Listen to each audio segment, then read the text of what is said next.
Hi, thanks for joining me in my market report.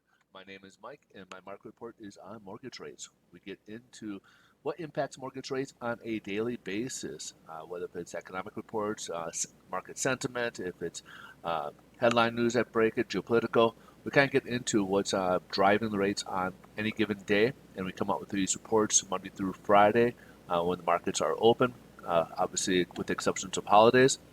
If you guys got questions about anything, please feel free to reach out. A little bit about myself is I am a loan officer. I do work with a lender, a national lender, and we're here to help you guys. So if you guys would like to talk a little bit about if you're thinking about refinancing or looking to buy, we're here. We'd like to help you guys out.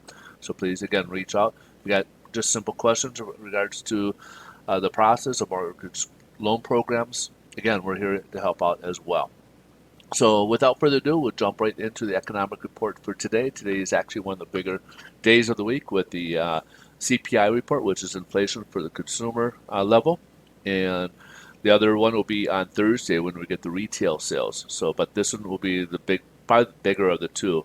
So let's jump right into it. We'll look at first here this headline number, the Consumer Price Index or CPI for the month of August. So July, it rose 0.5%. Forecast is calling for 0.4%, but it rose 0.3%, so lower than expectations. And its annual went from 5.4% year over year, and forecast is calling for 5.3%, and it did slightly dip to 5.3%.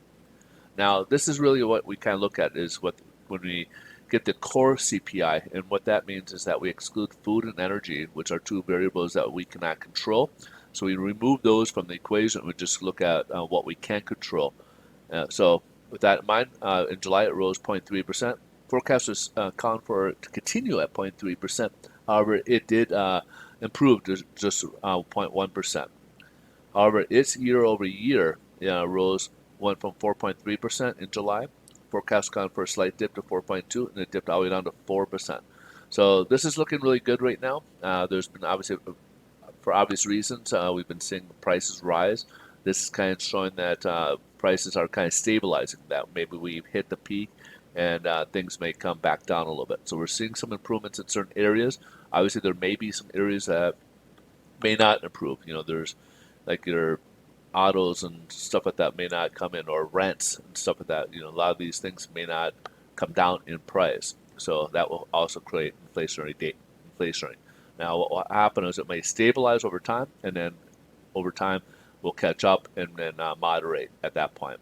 But in the meantime, they may seem a little more pricey. Let's jump ahead, take a look at what's the headline news. Stocks are down. It's kind of throwing into a flux again. With the poor jobs data, they initially thought they'll wait on it. However, and then we had some Fed members wait on the tapering, excuse me. But however, we did have some Fed members talk about how they feel that we should continue with the taper this year, partly because of inflation. Now, with inflation showing that it may be reaching its point and coming down a little bit, now they are wondering if perhaps the Fed may take its time with the taper. So again, next week is the FOMC. We'll find out definitively if they begin it this year, because they'll probably want to be transparent and give a few months ahead warning before they do it. So if they don't do it this month, they'll probably the next one might not happen until around November. So, and if they do it in November, that means we won't start tapering until next year. Let's jump to see how this has affected mortgage rates. Mortgage rates shot right up there. As you see, we're up 16 basis points, which translates to better pricing. So our rate sheets will look much better today, which is obviously good news for those who are in the market for a refinance or purchase. So definitely reach out. Yields dropped below the 130 range. So as you saw, we started the morning even higher, probably around 1.34 range, all the way down towards just under 1.27 right now. So good news right now. This has been a good day for us, at least in terms of the mortgage-backed securities and yield treasuries. So not so good for equities. All right, folks, again, if you guys like these videos, please smash that like button. You certainly help out our channel. We appreciate you guys.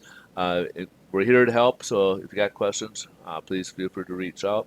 And we'll look forward to seeing you guys in tomorrow's video. Thanks so much for watching. Take care. Bye-bye.